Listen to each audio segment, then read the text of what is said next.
Presents by J. Brahmani Digital Studio.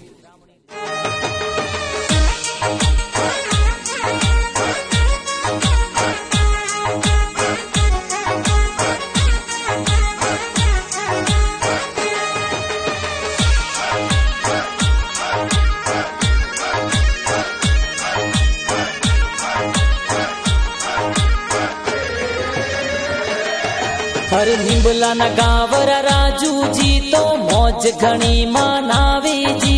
निंबला ना तोर गाव कही जे मकवाड़ जाती प्यारी जी। ममता राम जी पापा जी कही जे लूंगी देवी माता जी।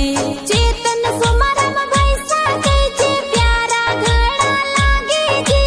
कंकर देवी बीज की देवी बहनों